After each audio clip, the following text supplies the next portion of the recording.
tudo bem? Existe uma certa ironia no fato de o único biógrafo de um outsider como Max Stirner calhar de ser um obscuro escritor alemão que morreu pouco tempo antes do nazismo tomar conta da Alemanha. De fato, John Henry Mackay, que apesar desse nome era tão alemão quanto Stirner, é uma figura quase tão fascinante quanto o autor do Único. Não apenas pela autêntica missão que ele se impôs em vida, de resgatar a memória e o legado de Stirner, depois de décadas relegado ao esquecimento, mas pela própria vida dele e pela filosofia que ele desenvolveu, tendo Stirner como uma óbvia influência. Mackay foi um idealizador do assim chamado anarco-individualismo, ou anarquismo individualista. Claro que ele não foi nem o primeiro nem o único proponente da ideia, mas tentou ser pelo menos o anarco-individualista, mas fiel às suas próprias ideias. Também era homossexual, e na história dele, em sua literatura, a gente tem um bom panorama do que significaria ser homossexual num mundo inteiramente despreparado para lidar com a ideia. Porque pensemos, né? Ser egoísta todo mundo é, ao menos inconscientemente. Ser individualista também sempre foi visto como um defeito, mas, dadas as condições, o sujeito sempre conseguiu se separar da multidão sem maiores consequências. Agora, ser anarquista numa época onde o comum da inteligência humana ou era socialista ou lutava contra o socialismo, e ser homossexual, quando nem os supostos emancipadores da humanidade, os próprios socialistas, admitiam ainda a possibilidade de um ser normal poder se relacionar com outro do mesmo gênero, isso sim que era uma receita para o sujeito ser infeliz. Mas até que Mackay viveu muito. Ele morreu com 69 anos. E para a sorte dele, 2 meses depois de Hitler virar ditador. O que significa que ele não viveu os momentos mais escabrosos do nazismo, já que obviamente o lugar para ele seria um campo de concentração. Embora ele ainda estivesse vivo naquele infame dia de 1933, em que os nazistas queimaram livros em praça pública. Para os homossexuais, as obras pessoais de Mackay terão uma grande importância, digamos como as de André Gide.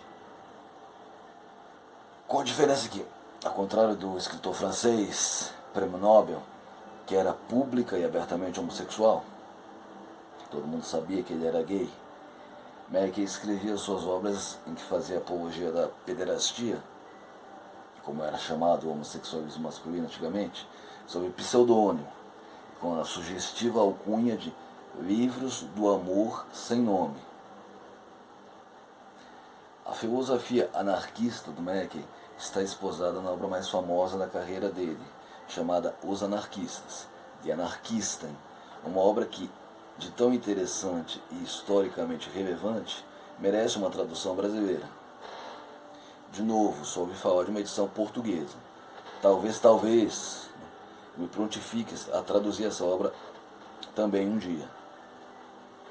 Digamos que o anarquismo de Mackay é muito diferente daquele defendido pelo Proudhon, pelo Kropotkin, pelo Bakunin. Ele seria mais adequadamente chamado de autogoverno. O sujeito, plenamente cônscio de si mesmo, plenamente autônomo em suas ações e decisões, governa a sua própria vida, nos seus termos, tendo liberdade de escolha dentro do que suas possibilidades permitem. Liberdade de escolha, inclusive sexual. Eu não vou me deter muito aqui sobre o anarquismo individualista. O assunto é amplo e merece um vídeo específico longo para falar sobre ele, junto com o anarquismo tradicional do Bakunin e companhia. O que chama muito a atenção no trabalho que o Mackay efetuou para desencavar a vida do Stirner, das sombras em que ela se encontrava, é não apenas a dedicação, o esmero, que só um intelectual de verdade pode entender. Aquele amor pela pesquisa que faz o sujeito ficar noites em claro, deixar de comer para comprar livros ou fazer pesquisas em loco, etc. A autêntica luta pelo conhecimento. Isso é admirável. Mas também chama a atenção o fato de um filósofo tão contra a corrente como o Stirner ter sido resgatado do esquecimento por meio de um escritor que, como homossexual, já tinha que lidar ele mesmo com a possibilidade de um destino muito similar ao do seu biografado. O trabalho de pesquisa, de busca de informações do Mack é descrito em detalhes no livro. Mais detalhes, infelizmente, que ele conseguiu coletar sobre o homem Johann Caspar Schmidt. Aí, perguntar-se-ia, a figura de Stirner que emerge do livro é tão obscura assim? Vejamos. Stirner nasceu Johann Caspar Schmidt em 1806, na cidade de Bayreuth, que é famosa hoje por abrigar uma casa de ópera onde se realiza um festival em homenagem a Richard Wagner, festival famoso no mundo todo. Ele nasceu numa família modesta, luterana, como filho único de um modesto fabricante de flautas, que morreu meio ano apenas após o nascimento do menino, em 1807, com 38 anos de idade. E assim, a mãe do garoto acabou casando novamente em 1809, e ele já mudou de cidade pela primeira vez. No mesmo ano que a mãe dele se casou de novo, Schmidt ganhou sua primeira e única irmã, a qual morreu apenas 3 anos depois. Fora esses eventos trágicos, muito comuns na época, a sua vida transcorria normalmente. Ele voltou à cidade natal na adolescência para começar a sua instrução escolar. Não foi um aluno particularmente brilhante, mas se destacou no seu exame final, ao exame de entrada na universidade. Uma coisa para se ter em mente é que, apesar da morte prematura do pai, Stirner não deixou de receber afeição na juventude. Na cidade de Kulm, para onde ele havia se mudado, ele foi viver com um padrinho seu, também se chamava Johann Caspar. E esse sujeito e sua esposa, que não tinham filhos, praticamente o adotaram como um. Não foi assim um jovem infeliz. Não consta na biografia as famosas tentativas de suicídio dos trágicos jovens alemães do romantismo. A partir de 1826, nós temos o início do período universitário de Johann, quando ele chega a Berlim, apenas pouco depois do Ludwig Feuerbach. É aí que temos o embrião do filósofo Max Stirner, quando o jovem Schmidt toma contato com o pensamento hegeliano que simplesmente dominava aquela época. Lembremos que, um pouco antes, em 1819, Schopenhauer publicou o seu livro O Mundo como Vontade e Representação, que nada mais era que um contraponto à visão de mundo de Hegel, mas que, para a tristeza do Schopenhauer, teve pouquíssimo acolhimento, pois a época não era adequada para uma visão irracionalista, pessimista do mundo. Como alguém que diz que estamos no mundo para sofrer, espera receber acolhimento num tempo em que outro sujeito, mais genial que ele, havia proclamado que, após séculos e séculos de luta contra o irracional, contra a selvageria, a bestialidade, o homem já havia atingido um estado de evolução tal que ele poderia se considerar vivendo dentro do ideal, não viver buscando esse ideal. De Hegel podemos guardar suas concepções-chave, embora a sua filosofia seja por demais obscura na forma de expressão dela. São as seguintes ideias, que terão impacto fundamental em tudo o que se segue a Hegel. O real é racional, e o mundo é espírito. Parecem frases simples, ocas, mas basta você pensar na implicação das duas ideias para perceber por que elas se tornaram fundamentais em definitivo, instigando todo mundo que caía sob a influência de Hegel ou a tentar explicar ou a tentar refutar e superar o mestre. Basta tu refletir isso. Um momento, digas para ti mesmo: o mundo é espírito.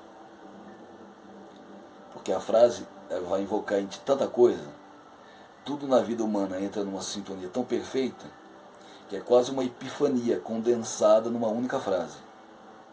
Pois o mundo humano é espírito. O espírito está em tudo o que criamos, em tudo a que aspiramos. O mundo que qualquer homem concebe é um produto da imaginação dele, do seu espírito. A filosofia de Stirner vai ter que lidar com essa ideia poderosíssima. E vida, oferecendo um adendo: somos espírito, mas somos matéria, somos carne e osso também.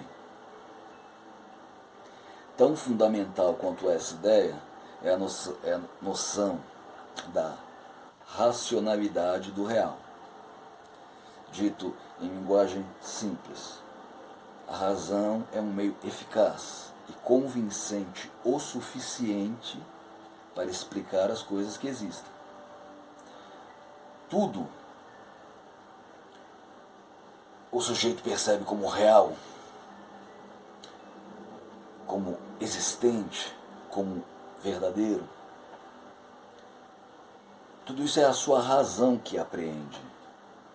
E ela pode buscar entender e explicar o que existe. A gente sabe que, para Schopenhauer, a existência é um turbilhão de instintos, paixões, desespero, vontade de viver a qualquer custo, vontade de viver que nada tem de racional. Mas o Schopenhauer esqueceu que era a sua razão que o ajudava a formular sua Weltanschauung. E o fato de não ser de fato pessimista, de encontrar subterfúgios racionais para continuar vivendo, quando ele podia perfeitamente se matar contra todos os seus instintos básicos, faz com que nós acabemos retornando sempre a Hegel, porque este apela mais ao nosso entendimento, e Schopenhauer mais ao nosso emocional. Stirner também trabalhará dentro dessa ideia de racionalidade do real, mas de novo oferecendo seu contraponto. Não temos que escolher uma coisa ou outra. Somos racionais e irracionais na mesma medida. Uma coisa convive com a outra, uma coisa depende da outra. Voltando à época universitária do Caspar Schmidt, Mackay conta que ele se interessava por diversos assuntos dentro da filosofia, embora não fosse particularmente brilhante em todos. Com Hegel, por exemplo, ele estudou a filosofia da religião, e com Schleiermacher, outro intelectual importante da época, teologia. Questões particulares, como problemas de saúde, financeiros, impediam tanto que seus estudos se finalizassem rapidamente, quanto que ele avançasse tanto quanto gostaria. Assim, quando enfim concluiu seu período universitário, lá por volta de 1834, ele teve várias dificuldades em seus exames para ingressar no magistério, e teve que correr atrás para preencher as lacunas de seu conhecimento. Mas ele realmente conseguiu se tornar professor no final da década de 1830. Mackay faz questão de dizer que Stirner foi um gajo normal da sua época. Como todo homem daqueles tempos, ele teve muitos perrengues na vida, mas também teve seus momentos de felicidade. Casou 2 vezes, a primeira em 1837, aos 31 anos, a segunda em 1843, um ano antes da publicação do Leipziger. Ele trabalhou como professor, o que para um pensador é como um estágio obrigatório na vida, e também enfrentou graves dificuldades, principalmente com a sua mãe, que desenvolveu problemas mentais e que, de certa forma, era um empecilho para alguns dos objetivos dele, porque não consta que ele jamais tenha deixado sua mãe de lado, em nenhum momento da vida. É importante, e Mackey enfatiza isso, visualizarmos a vida de Leah Schmidt dentro do ambiente da época em que ela transcorreu.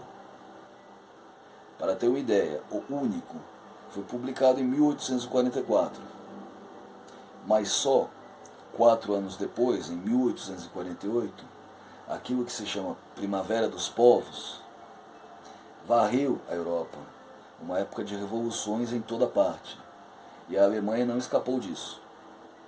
Assim, um ambiente social que permitiu a publicação do Único era um, mas pouco tempo depois era outro, o que explica por que, posteriormente, o livro acabou censurado, rumo ao esquecimento total. Mackey transporta a gente para aquela época, e o livro dele tem umas partes genuinamente tocantes, quando ele fala no ambiente de liberdade intelectual que reinava na Alemanha no início dos anos 1840, e já no fim daquela década era outro. Era uma época que ajuda a caracterizar o século XIX como o que eu chamo de o século em que resolvemos mudar o mundo. Nesse contexto que surgiu em Berlim um grupo chamado Os Livres, de Freien, integrado por vários intelectuais de destaque na época, inclusive Marx e Engels, Feuerbach e, claro, Stirner. Grupo que era como um grande centro de discussões sobre a Alemanha e a Europa daqueles tempos. Esse grupo, aparentemente um ajuntamento de intelectuais sem maiores pretensões, acabou sendo fundamental nas ideias de Stirner, tanto que ele dedicou muitas páginas do Único para tratar dele, para atacar e questionar as ideias defendidas pelos membros mais prominentes do grupo, como o próprio Feuerbach e Bruno Bauer, embora, segundo Mackey, não exista, infelizmente, prova de que Stirner e Marx jamais tenham se encontrado ou debatido em vida. O que, claro, teria sido um acontecimento muito interessante. E se a gente levar em consideração que Marx dedicou centenas de páginas à sua crítica de Stirner, no livro A Ideologia Alemã, seria fascinante saber qual foi a reação de Stirner à crítica de Marx, qual sua resposta ao pensador socialista. Mas não temos como saber disso.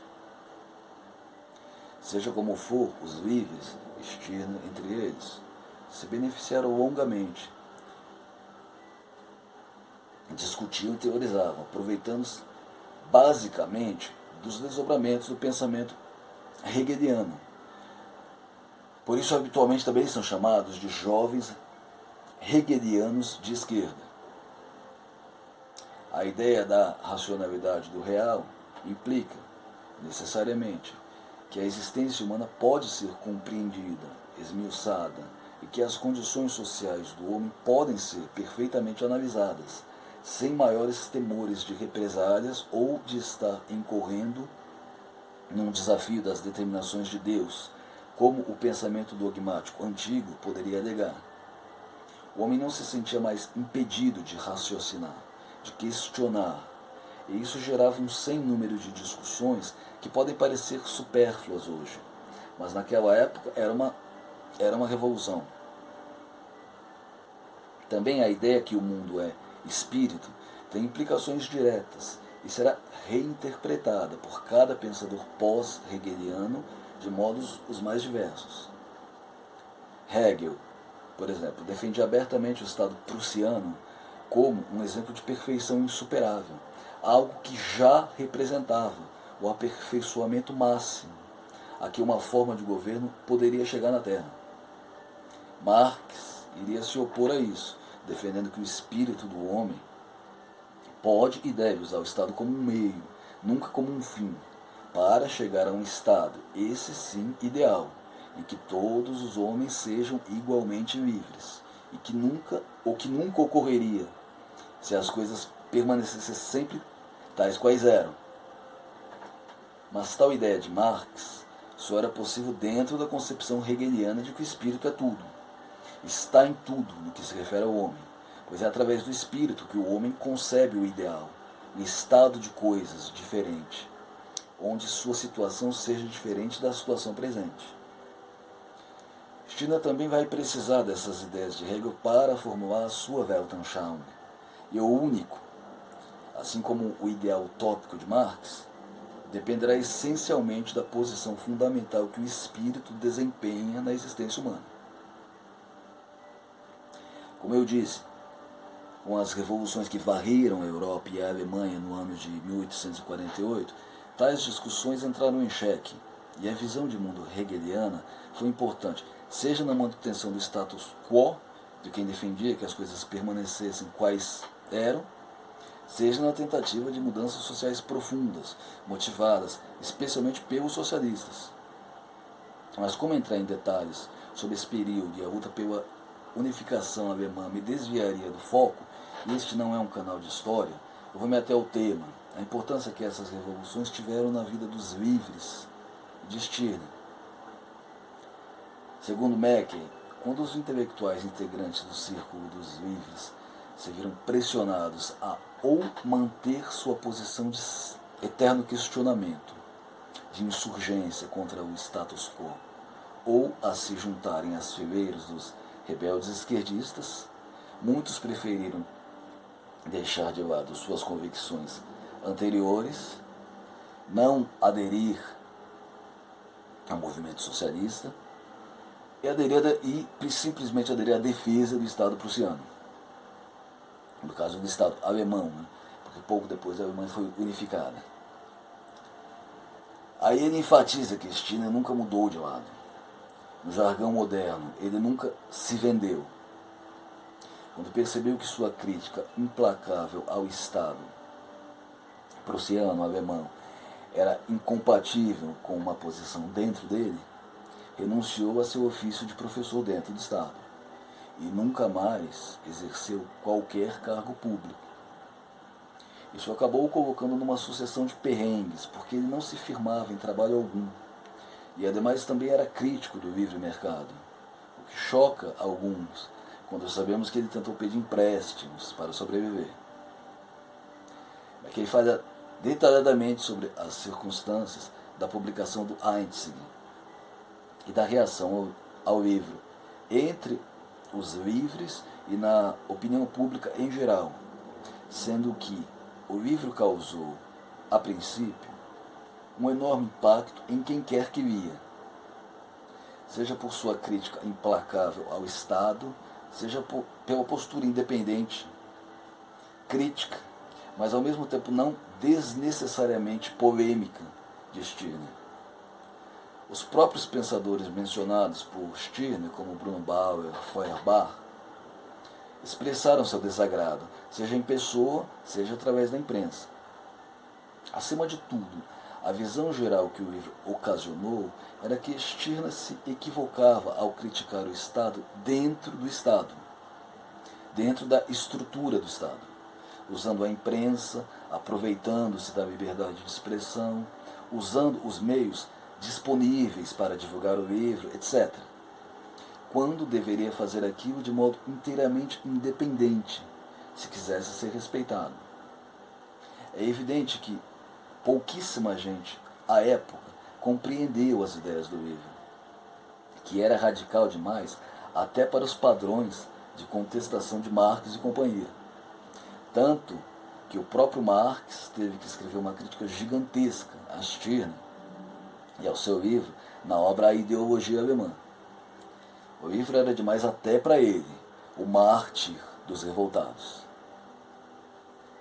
Uma coisa para se ter em mente é que havia ambiente, em 1844, para a publicação de uma obra tão idiosincrásica como o Único.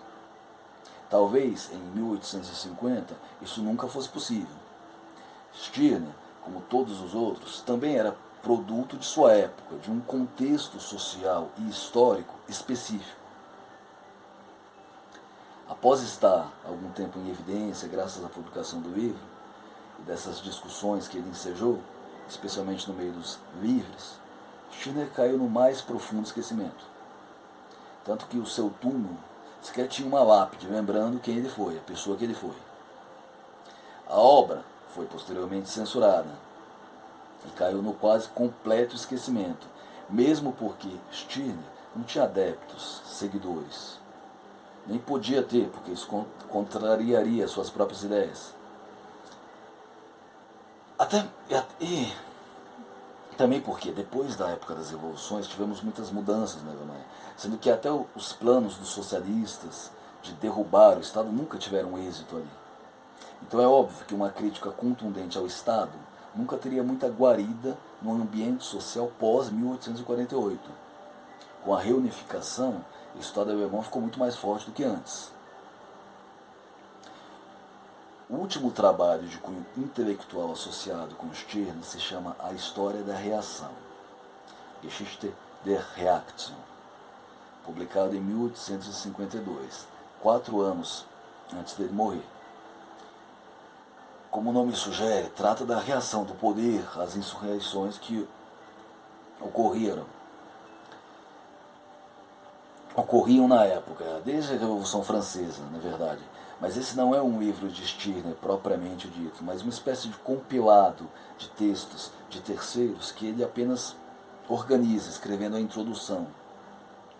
O livro tem seu interesse histórico para quem busca entender melhor aquele período.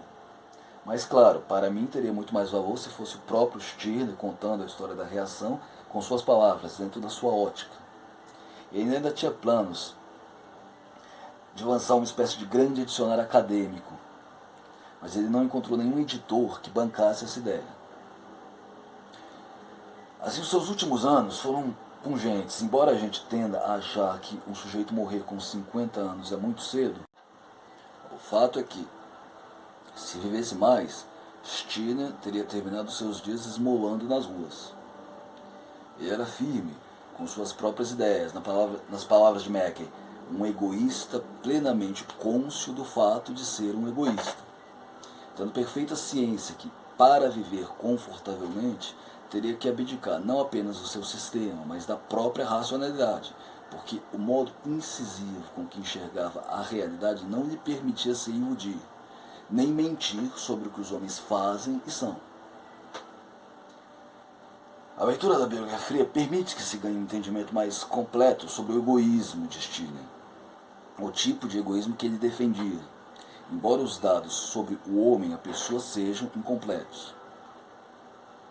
O próprio John Henry se surpreendeu pelo fato de a vida do seu Caspar Schmidt ser desprovida de eventos grandiosos, de grandes momentos de brilho, de destaque, de confronto, de acontecimentos, enfim. Ele teve que examinar tudo o que pôde descobrir sobre o passo a passo de Stirner entre os vivos para entender que a vida dele foi um perfeito reflexo das ideias que ele esposava. Como eu já comentei antes por aqui, quando o sujeito defende abertamente um egoísmo sem titubeios, o que vem à tua mente é que ele quererá tomar para si tudo o que conseguir. Será um sujeito de ambição desenfreada, terá sempre desejo de mais. Como explicar que o mártir do egoísmo tenha morrido pobre e ignorado?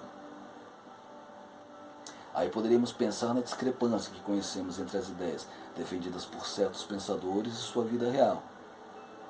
Para ficar em 3 exemplos notórios, Rousseau não era romântico. O já mencionado Schopenhauer não era pessimista. Nietzsche estava longe, mas muito longe de ser um super-homem. No caso do Stirner, o que Mackay acabou constatando é que a vida dele não entrou em nenhum momento em desacordo com sua filosofia. Ao contrário, pois assim que viu que sua ocupação dentro do Estado